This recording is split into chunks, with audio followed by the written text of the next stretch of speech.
Tentu masyhur sekali ya, di antara yang difahami semua ulama bahwa Quran itu bisa mensyafaati ya. Masyhur sekali bahwa Quran itu bisa apa? Mensyafaati.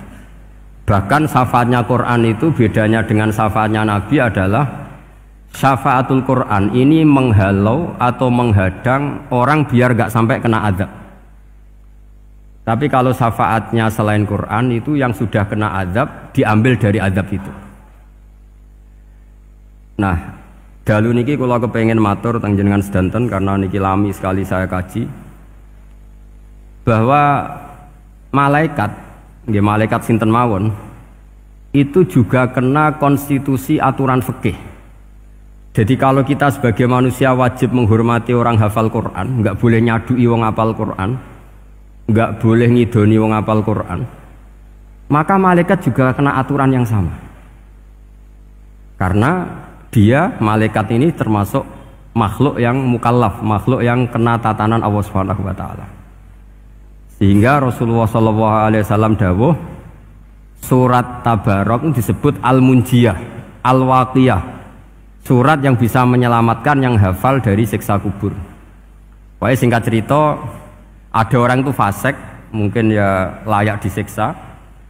Pas sampai disiksa malaikat, surat Tabarok muncul menjelma sebagai seseorang.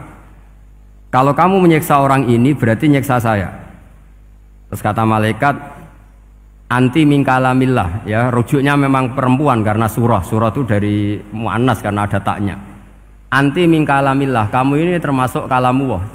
Wa ana akrahu musa'ataki, tentu aku nggak berani menyiksa kamu. Ya terus berdebat kata malaikat, ini orang nggak bener, ini orang fasik, saya harus mukuli dia. Kata surat Tabarok, sak fasik-fasiknya aku itu neng hati ini, kena nyiksa dekne nyiksa aku. Wahnya debat karena nggak ada mahkamah konstitusi. Terus walhasil terus malaikat bilang gini, ya sudah kita lapor kepada Allah Subhanahu wa taala. Lapor, akhirnya surat Tabarok ini cerita ke Allah, ya Allah, ini orang setiap kali datang ke saya dari sekian surat-surat yang ada di Quran, orang ini milih saya, yang dipelajari ya saya, yang dihafalkan juga saya. Ini kata surat Tabarok kepada Allah. Jika orang ini hafal saya tidak ngefek ke dia untuk tidak disiksa, maka mendingan saya tidak termasuk kitabika, saya tidak termasuk Quran saja. Wong jadi Quran orang iso nyafaati. Terus kata Allah, lho kowe kok emosi, kata Allah. Ya harus emosi dong Gusti. Masa sudah di Quran kok gak iso nyafaati sing ngapal. Terus kata Allah, wis aman. Makanya terus banyak orang ngapalkan surat Tabarok. Ya ini sekaligus ijazah nih. Untuk meradam kemarahan malaikat niku apal surat Tabarok. Syukur-syukur apal 114 surat. Oh niku malaikat sinten mawon pun kena ini.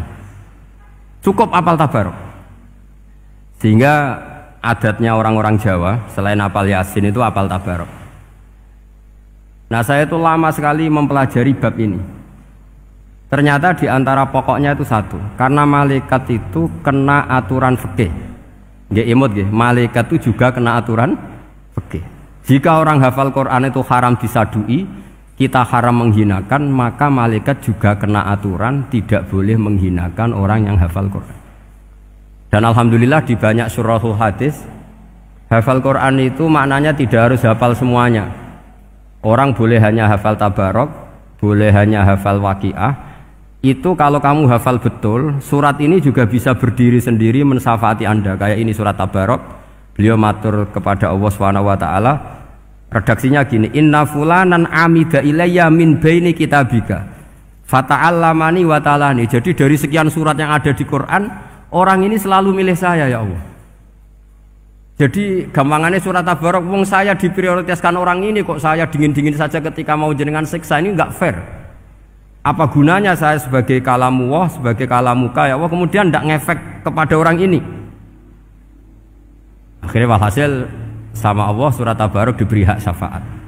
Makanya akhirnya semua ulama ijma yang bisa mensyafaati itu adalah satu Quran, dua Rasulullah SAW, ketiga orang-orang soleh dan seterusnya.